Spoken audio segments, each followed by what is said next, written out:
Welcome to the Dynasty Dummies podcast. I am Zach Reed. I am joined by JMic, and it's been a minute, JMic. I miss your face. I miss talking to you. We kicked it for the draft day 2. We had Jake Anderson in. That was so much fun. We had Peter Howard on. Russ dropped by. Russ Fisher, Dynasty Outhouse. We broke those up, gave the people a little taste of what that was like. I think there were some interesting tidbits, but we've missed a little bit. There's some things that we need to talk about. Yeah, man, it's crazy how quickly a month flies. It doesn't make a lot of sense for time to move as quick as it does, but here we are. The beginning of June is right around the corner. We're getting into the meat of summer. School's about to be out, and drafts, if they haven't already been happening for you, are right around the corner from taking place as well. And what a fun night that was, just to be able to address the draft night. We had the obviously the folks that you already mentioned. We had the homie, my brother Gabe Gearing came through, FF Man Bun. We had Foreman come through with the fellas from the FF Dynasty down in Charleston. What a great time just to be able to talk rookies, talk draft, talk all the things that have been happening. And in the course of that month that we've had now to navigate, to breathe, to have a lot of scenarios, I feel like there's a lot of things we need to discuss, Zach, not necessarily from a news front, but just to be able to help talk through some of the things that we've been navigating when it comes to our rookie drafts, when it comes to startup drafts, when it comes to strategies and things that we're trying to employ. So before we get into too many things that we want to be able to talk about, what have you been musing and chewing on over the last month? Well, it's funny you mentioned news and how we don't really do that. So if you're new to the Dynasty Dummies pod, this is not where you're going to come for your breaking news. This is not where you're going to come for your weekly wrap-ups and training camp hype videos and that sort of thing. It was Bob Dylan who said, "You don't need a weatherman to know which way the wind blows." And I think that we try not to be that weatherman when the wind is blowing. But I also think that line resonates with me because that trend holds true with ADP as well. And I don't think you need me to tell you that the winds have shifted a little bit back toward wide receiver in the early part of drafts and specifically startups. And the dynasty hive mind tends to be a pendulum. And we talk about that a lot. We talk about that with the NFL, where they go from, trying to be big and out muscle teams. And then one team will shift to small and being able to out navigate. And then you have to kind of make up the difference and get back to countering. And the dynasty hive mind is a pendulum too. Prior to 2014, if you go back that far, running back was king. It was all the rage. It was Adrian Peterson, and before that, it was LaDainian Tomlinson. Like, running back was it. And I think partially because we got our roots in standard scoring. 2014 hit. And all of a sudden, you had that class that contained Mike Evans and Odell Beckham and Brandon Cooks and Jarvis Landry and Sammy Watkins and Devontae Adams and Allen Robinson. And then if you were listening to some especially loud dynasty analysis, Quincy Enunwa, Michael Campanaro, Jeff Janis. And so all of a sudden, we got loud about receivers, and receivers came into vogue.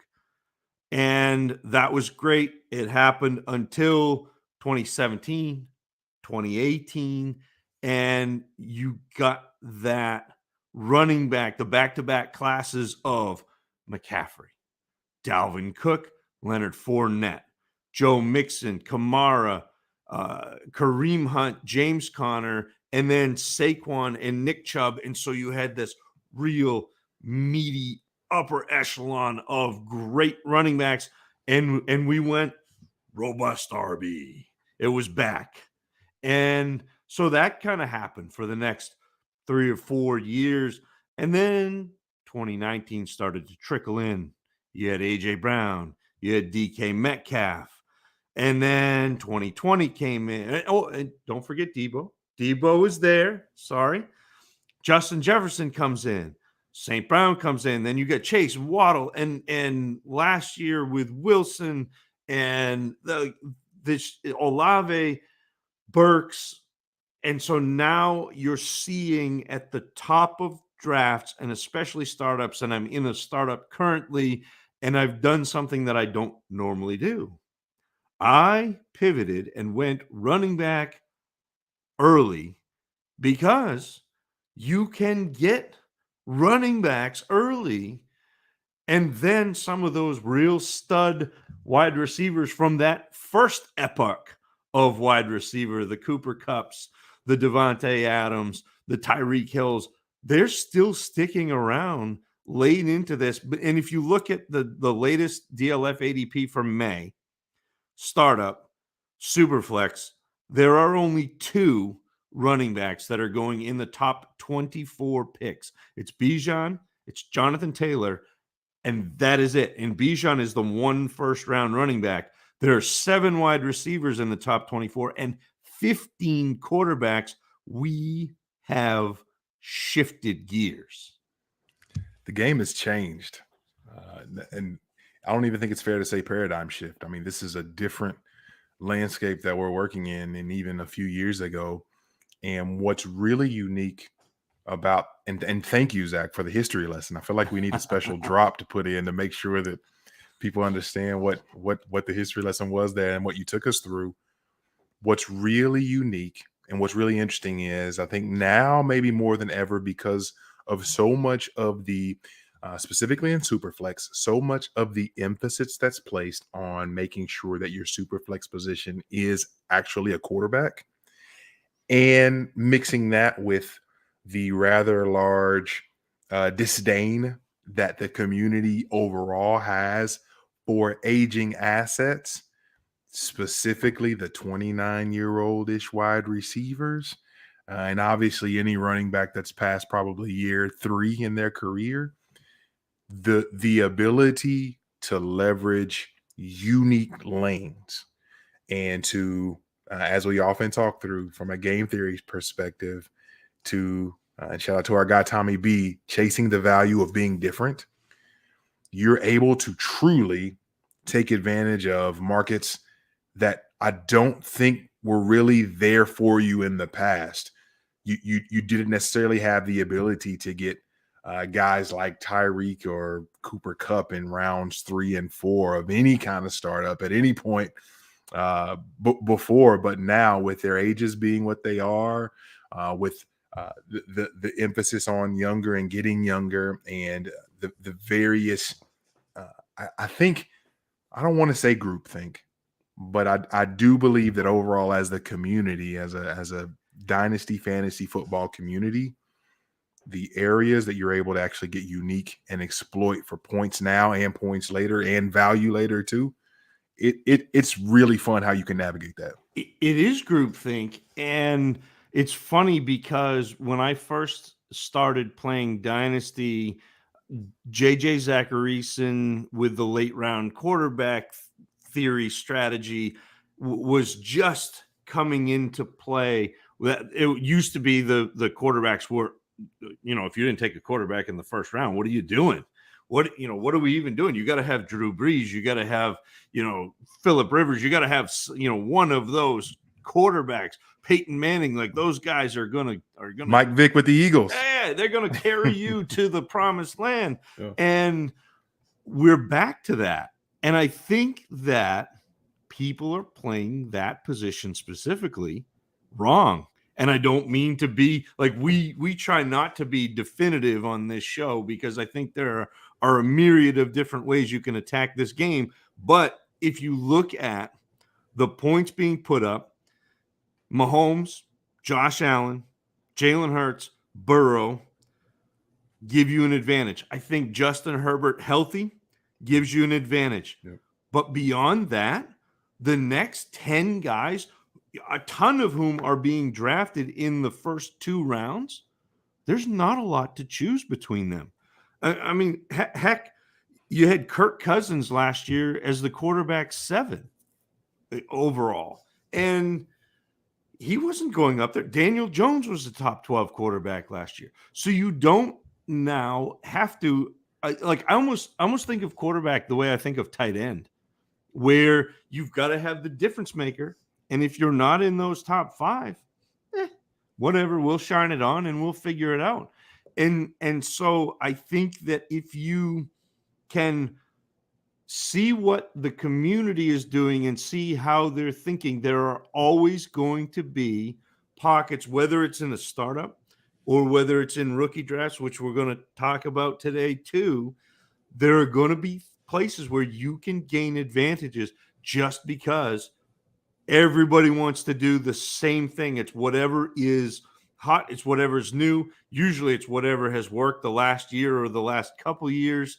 And a lot of people do the jump on, even though they've missed the train. So Mahomes goes, Allen goes, Hurts goes, Burrow goes, Herbert goes.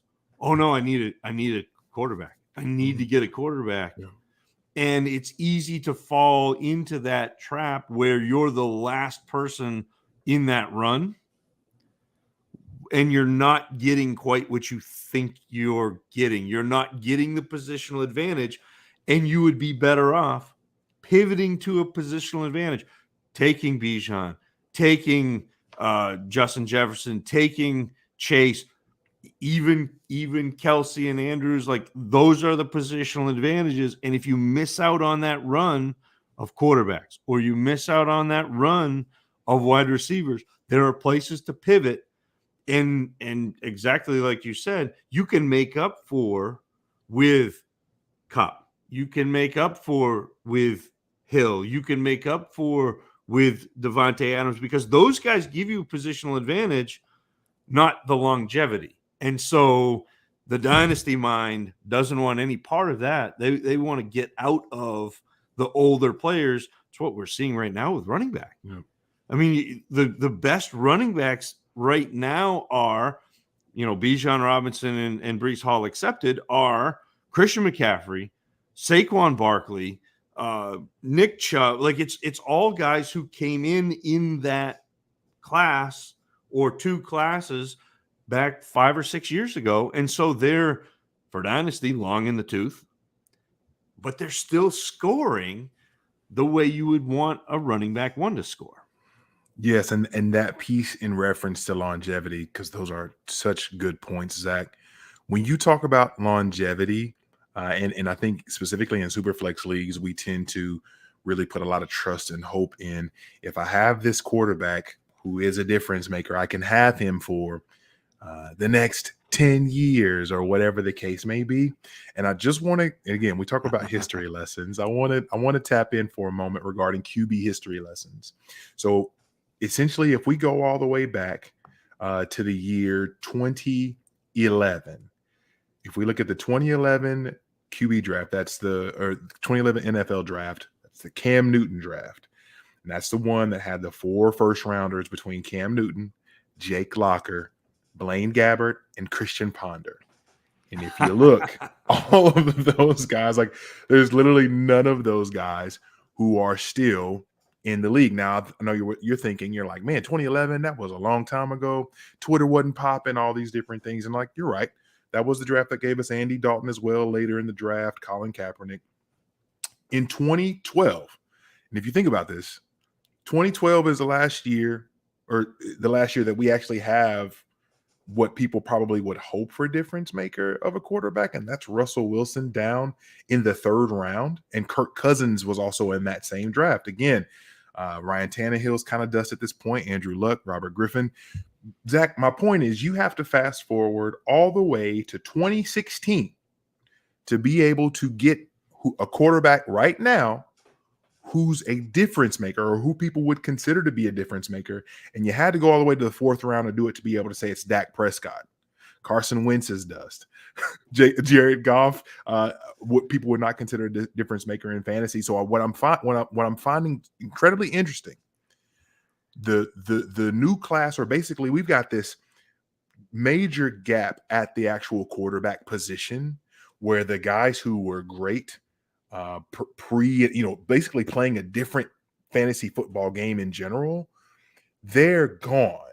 Like all those guys who were difference makers are no longer difference makers, or no longer even in the league. That's 2011 all the way up to 2016 with Dak, if you want to include Dak. And yes, Dak's awesome in fantasy. Dak's an awesome real life quarterback. Dak's fantastic. But basically 2017 on, because that now gets us into Mahomes, Watson, and then moving forward in 2018 where we've got Josh Allen, Lamar Jackson, and forward, right?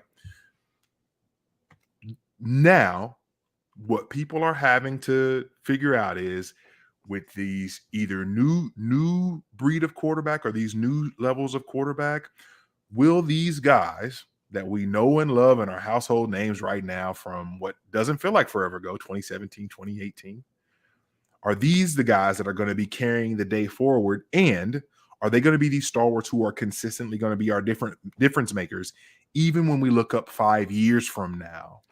And the game's not the same. However, these new breed of quarterbacks are scoring and doing the things that the previous generation of folks didn't do consistently. This is a rabbit hole that I feel like I'd be going down, and I don't necessarily want to go down it, but I find it fascinating, that gap, that major gap that we have of the old breed versus this new breed of guys, of elite guys, of true difference makers at the position. I find it fun to check in on that.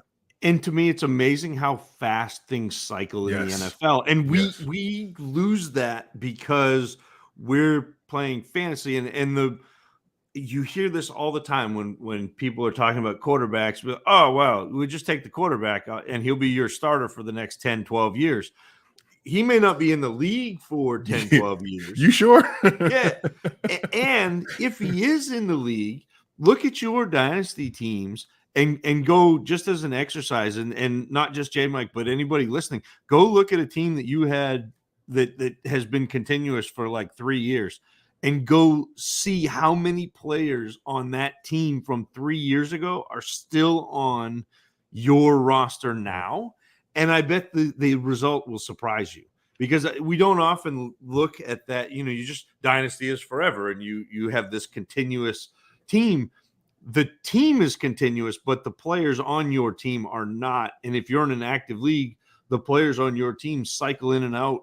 And for me, I'm churning the back end of my roster anyway, almost weekly. Yep. And so, you know, you end up with players. I mean, maybe you hit on a Dak Prescott. Peter Howard and I were talking about this last night on the Dynasty Grind, where Dak Prescott was the bet on Dak Prescott, and the bet on some of these. The question came up about Sam Howell and whether Sam Howell was worth paying up to go get right now. And I said, so here's the problem. The problem is Sam Howell was great when you got him in the third or fourth round last year in your rookie draft.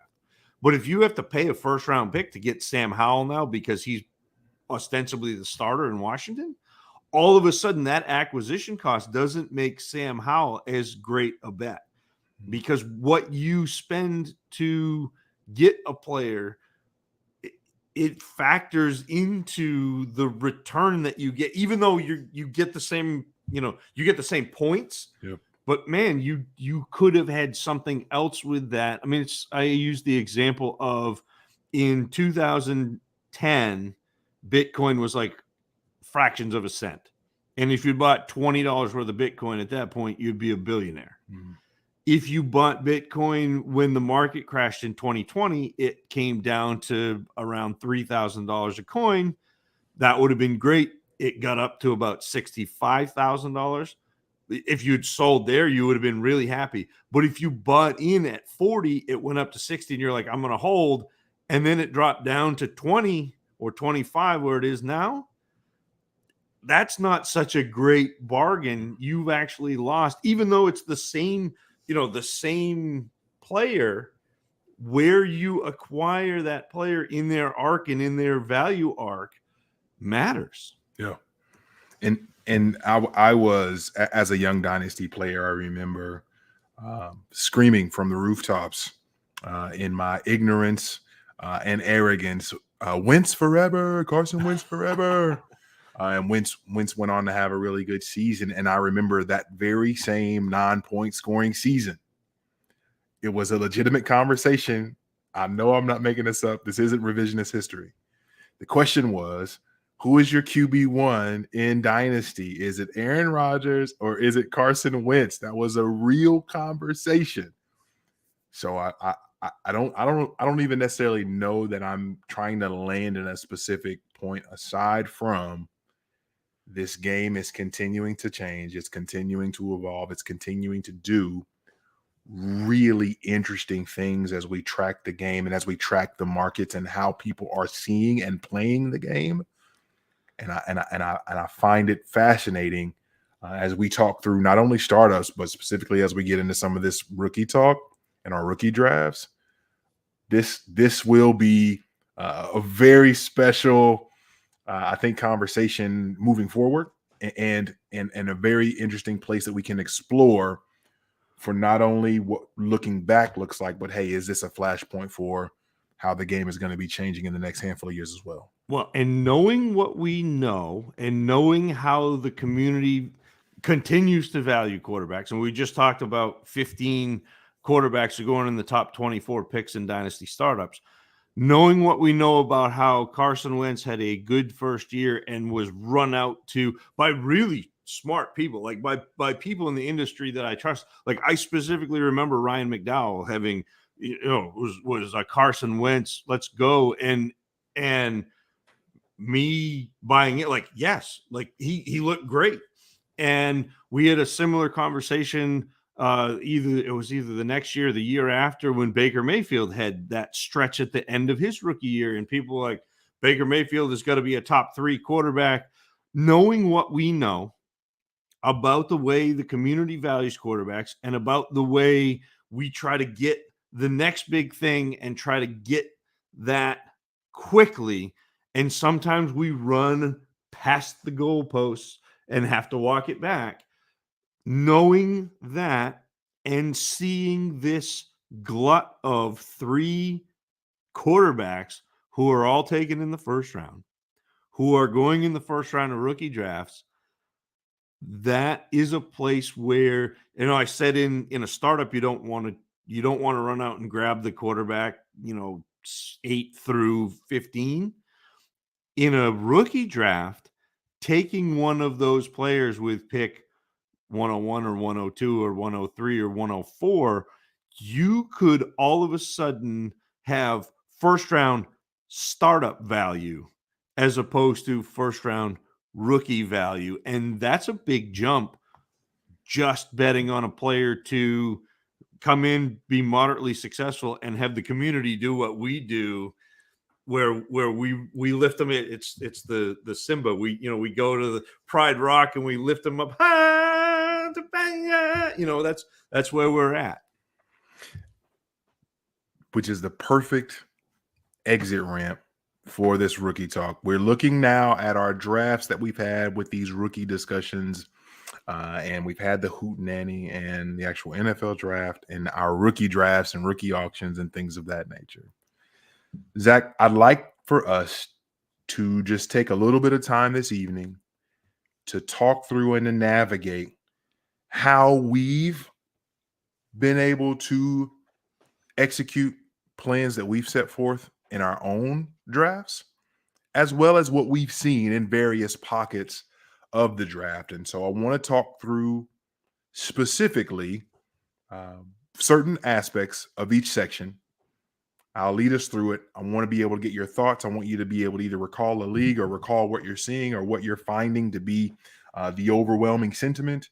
And let's just walk through it a little bit by a little bit. So it seems like in many instances, I don't want to put words in mouths, but from any level of content that I've seen, the majority of folks, and I'd say the vast majority, are still looking at Bijan Robinson being the 101, regardless of if it's a 1 QB, super flex, and even in many instances, a 2 QB league. People are still Bijan forever. So I want to talk through a little bit of 102 through 104. Now, this is the area where a lot of folks are wanting to see or hoping to see, hey, these top 3 quarterbacks be what we want them to be. And I know that previously when we did the hootenanny, even before the draft, obviously, a lot of your analysis kind of landed you in the space that says my film grade isn't Anthony Richardson at 101. However, with what he could be, Anthony Richardson was, I don't know if I'll say pretty clearly, I don't want to put words in your mouth, but you were pretty confident that you were fine taking Anthony Richardson as the first quarterback in this class. 102 through 104, what are you seeing in your leagues? And are you still in that space that says, yeah, Anthony Richardson's the first non-Bijan player that I'm open to taking there? So I've seen in the rookie drafts that I've been in, I've seen in DLF's ADP and the ADP in MFL that you can pull that, yeah, it's still Anthony Richardson, but I think that right now the sentiment behind Anthony Richardson isn't baking in the floor of Anthony Richardson. And that's kind of the scary thing to me. And I've seen people be excited about Downs going there because Richardson went there, or being excited about Alec Pierce because Richardson went there, or being excited about Pittman. And to me, the legs of Richardson are what put him at the 102 for me, but there is a substantial amount of risk because he put up one of the worst statistically throwing performances of a quarterback drafted that highly in memory. Like, he was below 60% completions. And I know PFF had him graded out highly in the SEC for deep balls, but that reminds me a little bit of Mr. Baseball when he's up for the contract. And I led this team in 9th inning doubles in the month of August. Like, you have to kind of, cull your sample size and squint. So yes, the legs of Richardson are the floor, are the ceiling. You have the potential to be, if he can stay on the field, be even average to below average as a thrower and still run for 700, 800 yards. I mean, you saw Justin Fields do that last year and be a top tier quarterback. I think that potential is there, but to dismiss the idea that he could fail is a little bit reckless. And so, and I know that you have a different go on this, and I want to hear your 102, potentially 101. I know we've talked a little bit about that, and then kind of your backing for that, because I think it's interesting and valid and needs to be discussed, even though I'm going to take that risk and take that big home run, that Rob Deere cut, and try to hit the ball out of the park. I think that what you would do at that situation is just as valid. The quarterback position, I feel like year in and year out, is seemingly, and this is kind of real football, quote unquote, for those that are not watching live on YouTube, quote unquote, it is dominated by folks who can make plays in the pocket. With that said, we know that in fantasy, as Zach has often outlined on many occasions, not just here, but in other places that he's guested, the legs of a quarterback are not the ceiling. The legs are the floor. And everything that they're able to give you from a passing standpoint is what takes the ceiling to places that you can only hope to have your fantasy team go. With that said, and this is one aspect of the hootenanny that doesn't cover some of the things that the intangibles that we go into for how we go about making our picks and things of that nature. And it took Anthony Richardson some time to be able to even get on the field at Florida, but even more than that, from just a sheer production standpoint, the starts are a little unnerving, and the production piece, like he's not like some crazy producer. He's not Justin Fields at Ohio State. It's not just a laundry list of folks.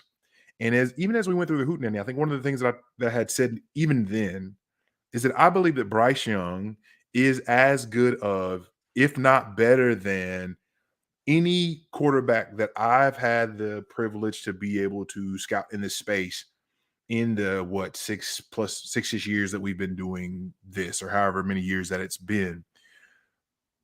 What I'm finding most interesting is people say, this is hilarious to me, people would say, oh, Bryce Young, definitely the 101 if he's 6 feet 1 inches. Okay. We're talking about a guy who is obviously wildly productive, who I believe, and I know that a lot of people don't agree with this, but I believe he's as good of a prospect up the quarterback position as Trevor Lawrence. And people are like, he doesn't run like Trevor Lawrence. He didn't do this.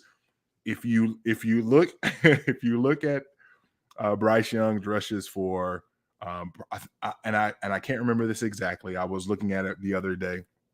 One of Trevor Lawrence's season, I don't know if it was Trevor Lawrence's season versus Bryce Young's last season, yards per carry were pretty similar. They were all for like 0.3. And obviously those are very different offenses. And a lot of that was because Bryce Young had to run for his life.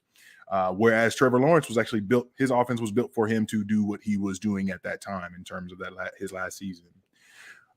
Bryce Young is as talented to me as anyone. And I personally would be sick if I'm sitting at 102 and I look at the profile of Anthony Richardson and what he could be, which is, again, you can blow the roof off of things.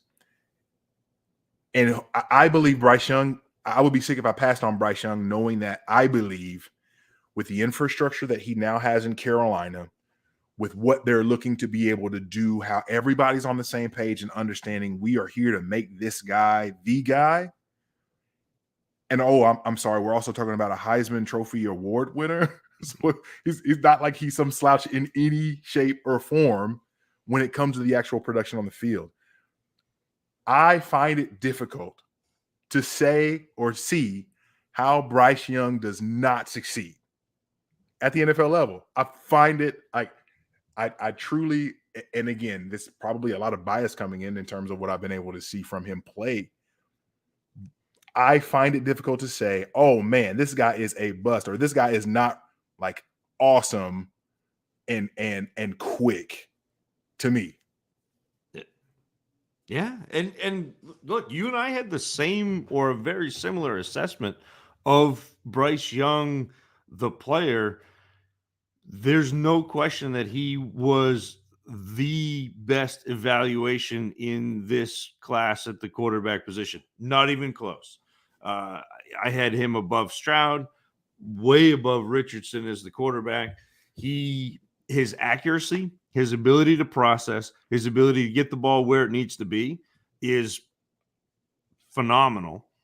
His ability to run, although kind of muted because they didn't ask him to do that as a primary weapon, was on display when he needed to get the extra yards and there wasn't something that came open downfield. Like he had the ability to run for first downs and get out of trouble and gain positive yards. So yeah, like to me, his mobility shouldn't be in question. His talent shouldn't be in question. His ability, I mean, look, he played in the SEC and he lit up the SEC as a sophomore. And then I know it was a little bit of a disappointing junior season, but his weapons were a little bit different. I mean, you're talking Jahmyr Gibbs was the leading receiver on that team. It's a little bit different than throwing to, everybody that he had previously. I you won't hear me knock you for making that pick. I don't think that there is a valid reason to say, oh, that's a terrible pick. You should be taking Richardson. I think for me, the upside swing, the highest ceiling is Richardson. But if you were going to say, all right, you got to make a bet and your life savings is on the line, which one of these players is going to succeed? I'm gonna bet on Young. Because again, I think the risk inherent in Richardson and his profile is being undersold. I think the upside, everybody's aware of that. Yes. And I think that's what, and I think that because of the upside, I don't think, and it's probably not fair to say this, but I don't know how to say it differently currently. Because of his upside, I think that is almost giving people the green light to forget. Set the downside to the side. And that's the thing. If I'm up there, and it's not just about having a sure thing, but I think that Bryce Young is. I think Bryce Young. It's not just that he'll be good, and it's like, he's like a Kirk Cousins type of producer, where like, Kirk Cousins like RB1 and it's really good as well. But like, I think that he comes in and it looks like Burrow in terms of what you ask him to do, in terms of what he's doing. It's not the strongest arm. It's not Herbert. It's probably not even like Trevor Lawrence. It's not any of those guys. But the anticipation that he plays with, his ability to be able to actually escape and buy time, and be able to hit people in stride for them to be able to make the most of their run and catch. Like, those are the things that we applaud and we laud Burrow for. And we're watching a guy anyway. I've said enough. That's my story, and I'm sticking to it. And I just, again, I'm gonna throw it out there.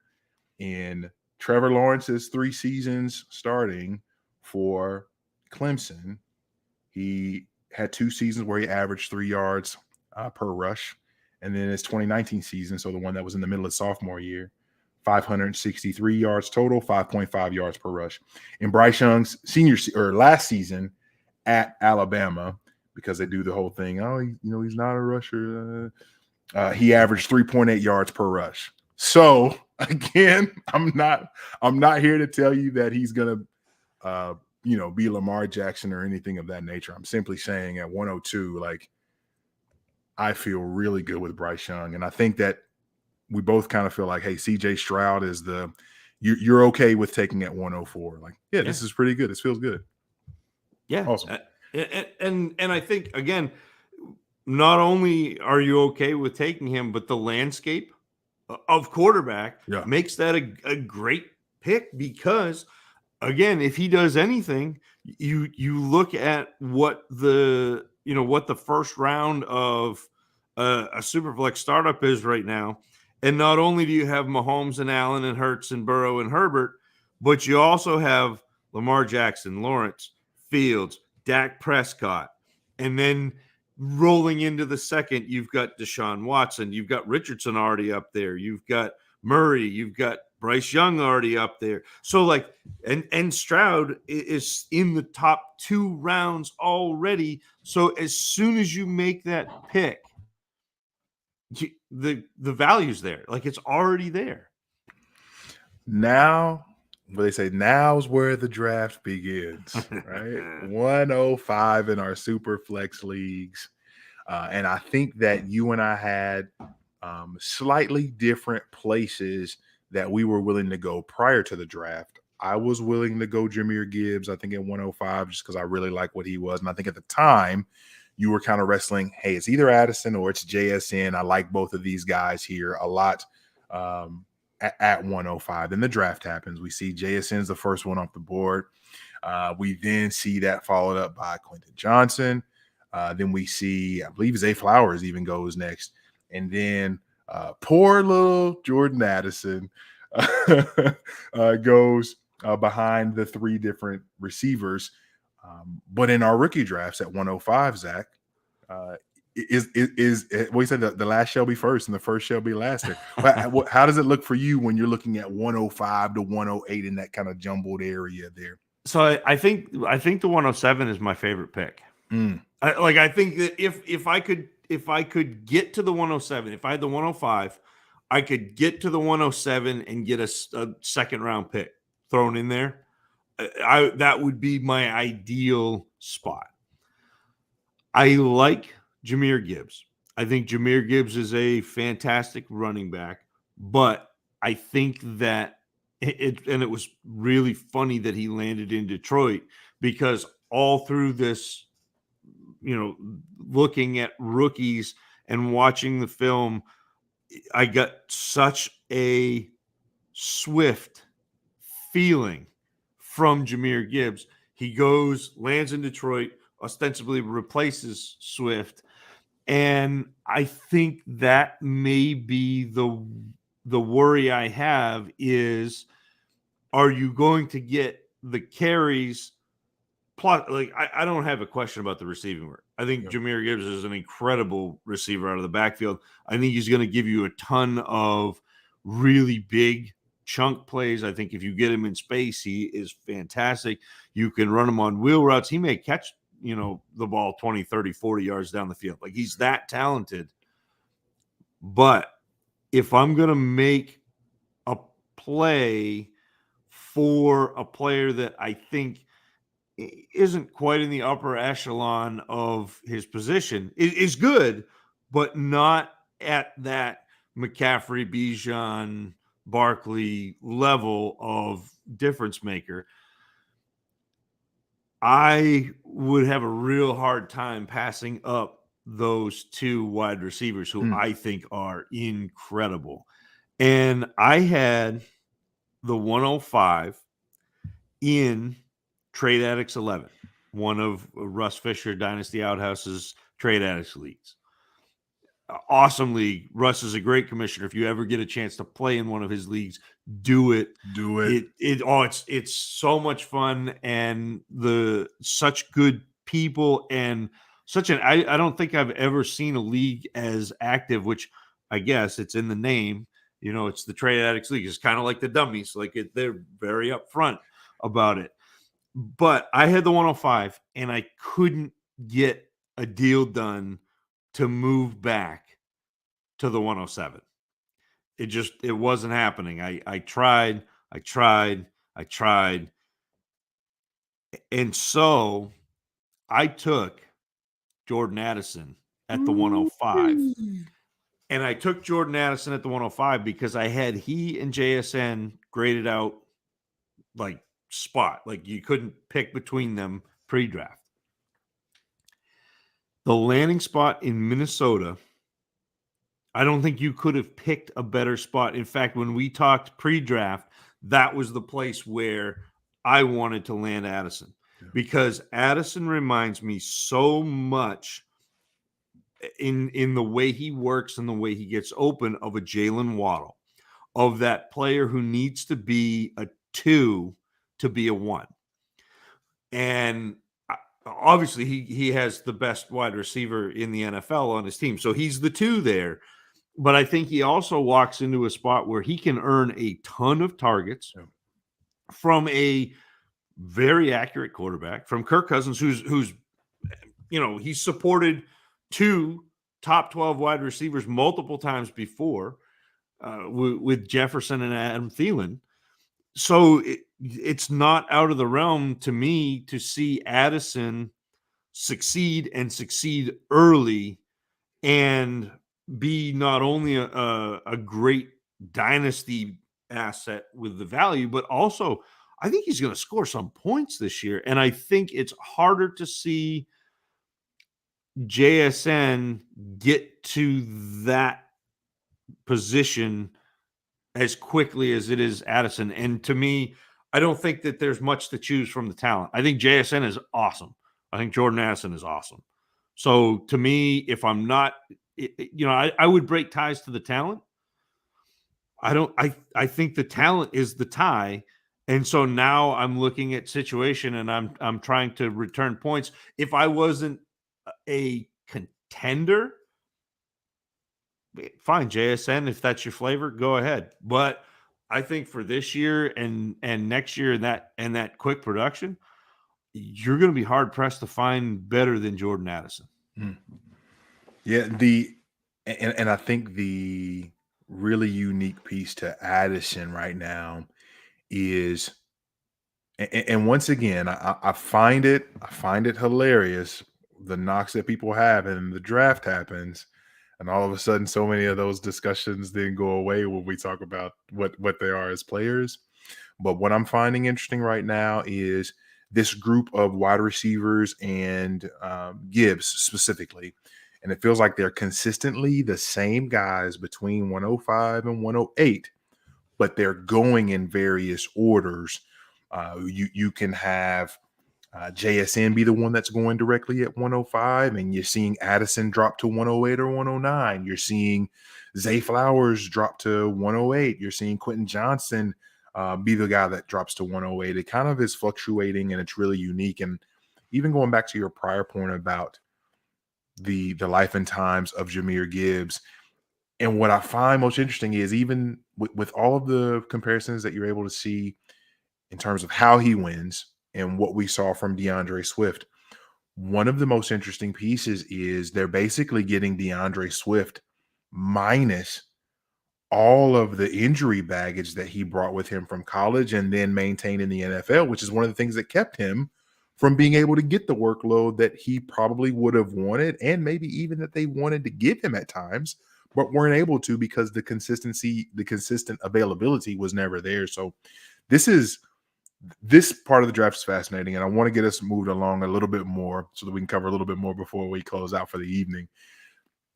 109 to the early second.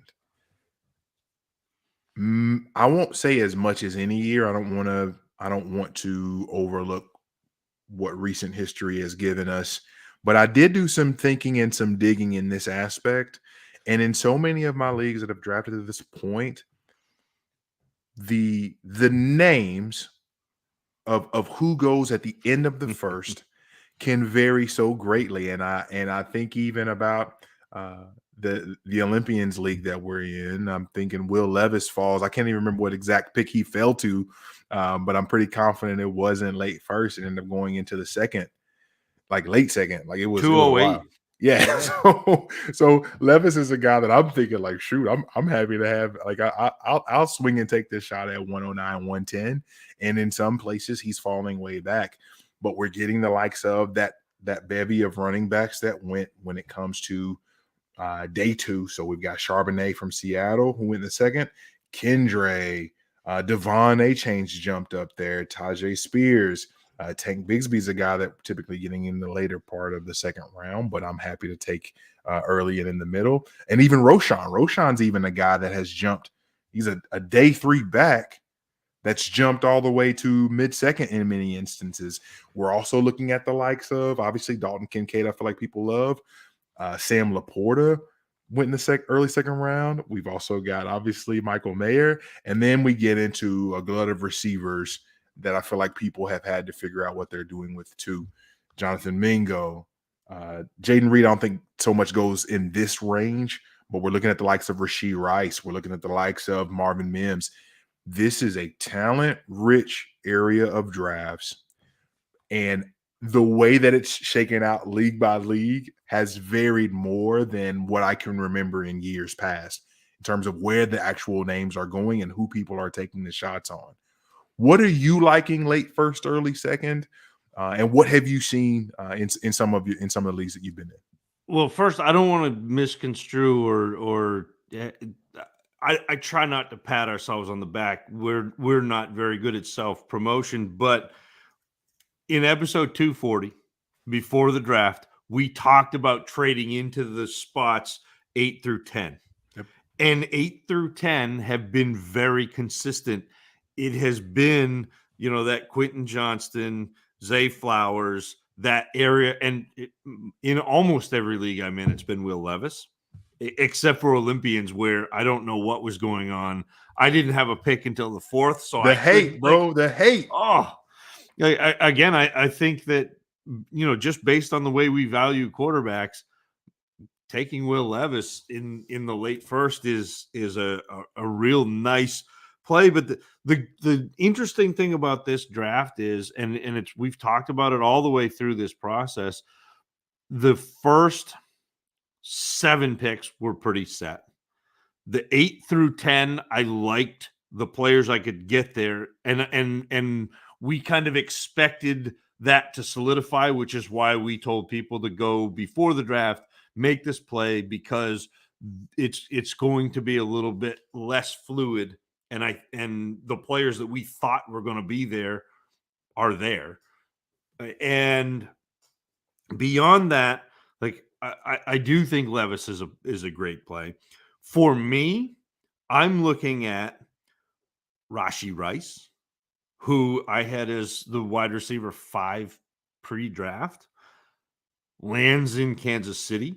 There's absolutely no reason for me not to take Rashee Rice. He went 55th overall, 2nd round pick, got draft capital, got a great landing spot, is a good player to start with. Marvin Mims is another player that I'm looking at in that range. I know a lot of people have moved Kincaid up into that late first. I am not taking Kincaid until Laporta and Mayer are gone. And then I will take, but I do not want a first round tight end unless I'm in a very substantial tight end premium. So in Russ's Trade Addicts leagues, it's a 1.75 premium. I will take a tight end in the late first in those leagues, but it's going to be Laporta, it's going to be Mayer, and then it will be Kincaid. And the other guys that I think, Jonathan Mingo is another player who I think could sneak up in there. Johnny Dim Sum. Yeah, and you talk about how talented Bryce Young is. All of a sudden you land Mingo there in the 2nd round. They're obviously trying to put pieces around Young. Yep. Young is as talented in terms of accuracy as anybody that I've seen, in my last 3 or 4 evaluating classes. Like, I think he puts the ball on guys and lets them make plays after the catch as well as anybody. And that's Mingo's game. I mean, Mingo, I know that there were a lot of comparisons to AJ Brown. It was, you're looking through like the peephole in the fence and seeing AJ Brown, like you're not seeing a full, but a lot of what he does is reminiscent of that big slot who can catch the ball, make a play with his physicality, add yards after the catch. I think Young allows him to do that. And so like it's kind of a pick your flavor in that late first, early second. I'm really happy with Levis, Rice, Mims, Laporta, Mayer, Kincaid, Mingo, Downs, A-Chain, until I get to the area where I've got that second group of running backs and Hendon Hooker. Like any of those guys, I'd be happy taking in the first. Which is wild. Like, this is what we were talking about. Like, I know, like this class took heavy flack before the draft, after like people wanted this class to be bad because it had been built up so high, and that's what we do. We build things up, and we do this with people too. We build them up as high as we can, and when they can't get any higher, we tear them down and we revel in it. And that's exactly what happened to this class. It's such an interesting thing, and it's still a great class. I see Tim in the chat saying he worries about A-Chain's workload. Absolutely, because if you weren't worried about A-Chain's workload, he would solidly be in the first. He's a very good pass catcher. He landed in Miami, which is a great spot. He should have a pretty well-defined role. Maybe not this year because it's kind of that Mostert role. But, man, you can see A-Chain slotting right in there. So I agree with you that there are a few concerns, but if there weren't, he would be first round with a bullet. Yeah. So that's why I think he's in the mix, but isn't somebody that I'm moving up to, oh, yeah, he's at the top of my list. I do think one of the pieces that you really like, though, obviously, within that Miami offense and how Mike McDaniel is able to draw up that running game, you're already looking at a guy who's incredibly fast and talented and able to make the most of the runs that he does get.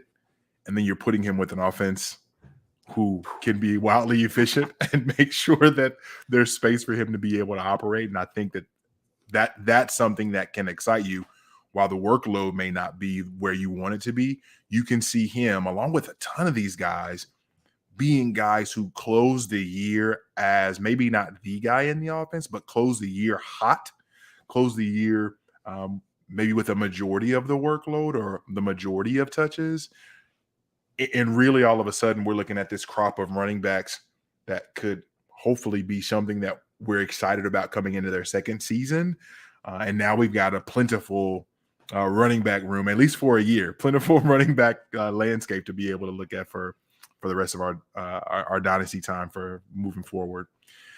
Last thing I want to be able to get to, Zach, I just want to talk through so far when we're looking at kind of third round and beyond, who are just maybe not even the best, but who are some of your favorite picks or favorite targets or favorite maneuverings that you've done to be able to, as you often say, buy on credit. So take that third from next year and be able to leverage it or put something with it to be able to go get the third this year to get the guy that you're looking at or wanting.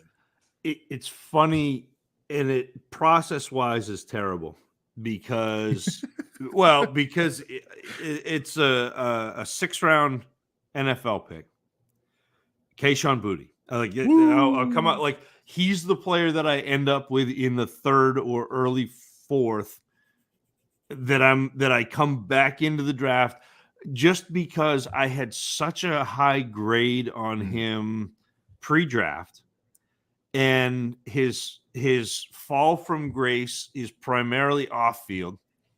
He landed in New England, where that's a pretty wide open receiver room. I mean, their best receiver just ended up in Las Vegas. Yes, they brought in Juju Smith-Schuster, who I think is fantastic. I think you look at startups, I think Juju is a heck of a value right now. I think he and Rashad Bateman, there's like a 12th, 13th, 14th round where they're sitting there, and I'm really happy to be in and about there. But I also think that Kayshon Boutte, his talent, puts him squarely in the mix in an offense that should have an offensive coordinator this year with Bill O'Brien, which is something they didn't have last year. They will figure something out at quarterback, whether it is Mac Jones, whether it's Bailey Zappi. They will do something at quarterback that moves the ball this year. And so he's been a player that I've ended up with more than I should doing my buy on credit. I feel like he's a great candidate, especially for how he graded from a film perspective for the both of us. I'm trying something new this year, Zach.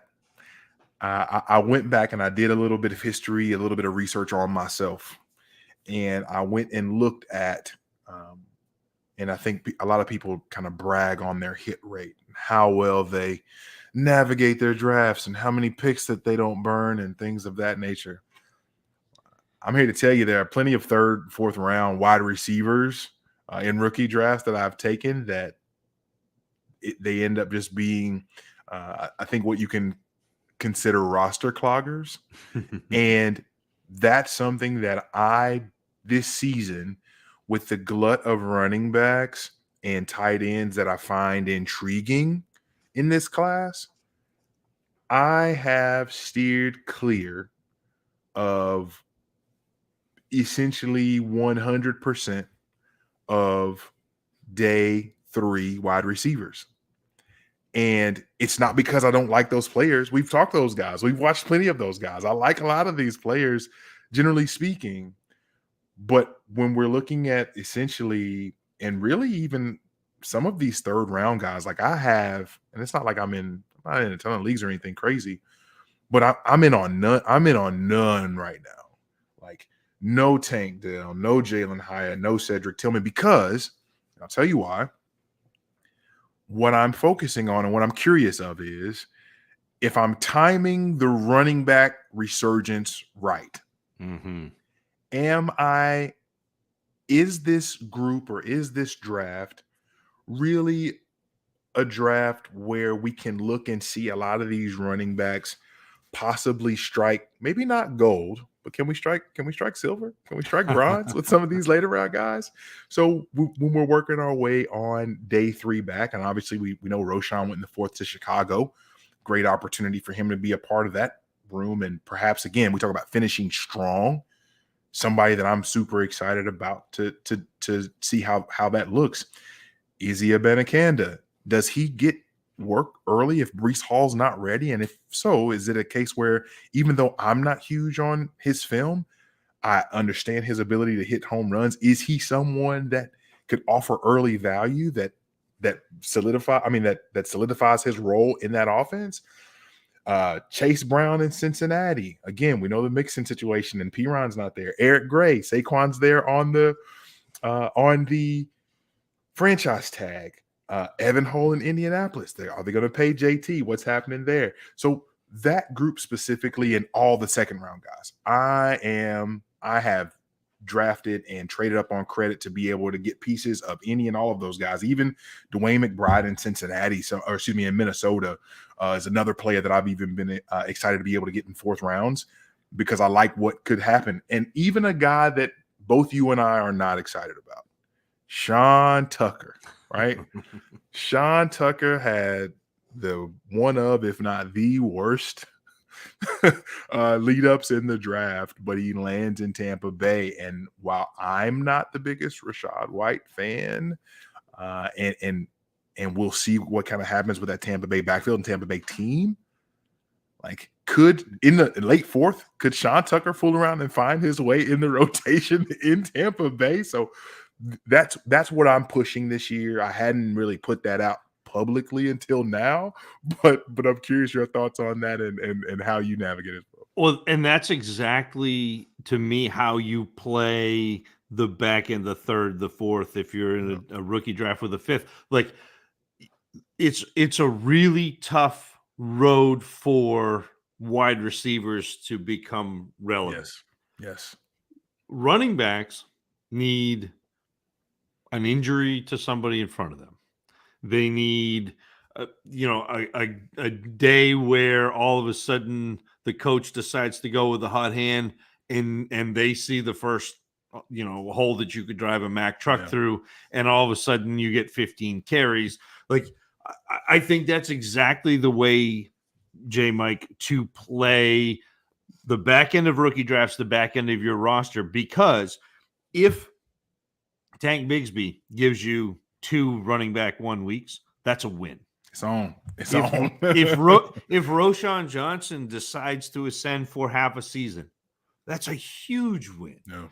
If any of these players, if Sean Tucker, if he decides to have 2 weeks where he's great and you got him in as a 4th round pick, not only do you get the production there, but now all of a sudden maybe somebody is back interested in Sean Tucker, and you can make a move and get a better pick or get multiple picks, and now you've gained assets from 1 week or 2 weeks of this bet that you made in the 4th round. Like, you can build value with these players because they flash so quick and it's easy to see.